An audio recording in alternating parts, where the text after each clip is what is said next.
Good evening. আমি আছো এতিয়া হুতিপাৰ সবজি মাৰ্কেটত আৰু সেই সবজি মাৰ্কেটত আমি আহিছো এটা ৰাইজৰ জনমত লবলৈ। মোৰ লগত আছে মোৰে ক্লাছমেট হয়, নাম মিঠুন চৌহান। মই পোন প্ৰথমবাৰৰ বাবে মিঠুন চৌহানক আজি সুধিব বিচাৰিম যে এইবাৰ ৰাজনীতিৰ ঢৌ কোনপিনে গৈছে আৰু ৰূপৈহাট বিধানসভা সমষ্টিত যে বিধায়ক হিচাপে কাক পছন্দ কৰে। ইয়াৰ ইউডিএফৰ পৰা আমিনুল ইছলাম আছে, কংগ্ৰেছৰ পৰা নুৰুল হুদা আছে আৰু বিজেপিৰ পৰা আনোৱাৰ হুছেইন ডনো আছে। যিহেতু এই তিনিজনৰ ভিতৰত আপুনি কাক পছন্দ কৰে? মই ৰাজনীতিক ক্ষেত্ৰত ধৰক বিজেপিৰ যোন প্ৰাৰ্থী হ'ব তাৰ সাপোৰ্টতে মই আছো। আচ্ছা, যেহেতু বিজেপিৰ দিন কালত বহুত আমাৰ অসমত বহুত ধন্যবাদ। বাস আপুনি কাক পছন্দ কৰে মই সেইটোকে সুধিছো। নহয় হৈ যাব। আৰু দাদা আপোনালোকৰ ওচৰলৈ আহিব বিচাৰিছো আমি। আপুনি অথনি শুনিলেই, আপুনি ৰূপৈহাট বিধানসভা সমষ্টিত কাক পছন্দ বেছি কৰে? ৰাজনীতি বিষয়তো মই এইবিলাক ইমান নাজানো। আচ্ছা, বাহিৰত থাকো। আচ্ছা, হলে নুৰুল হুদা ইয়াত থাকিছে পিছত। তাৰমানে আপুনি কংগ্ৰেছৰ নুৰুল হুদা ছাৰক তাৰমানে পছন্দ কৰে ন? Okay.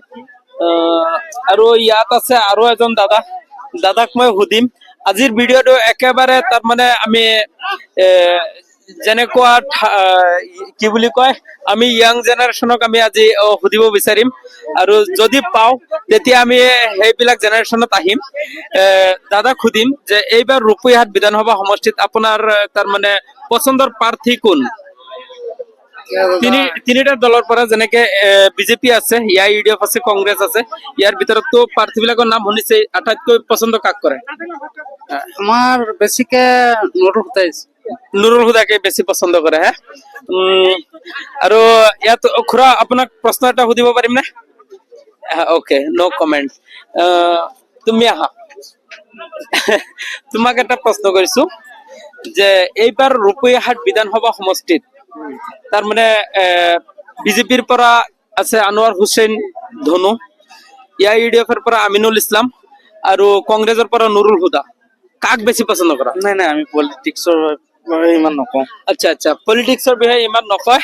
তাৰমানে কাক পছন্দ কৰে সেইটো তেখেতৰ ব্যক্তিগত বেপাৰ।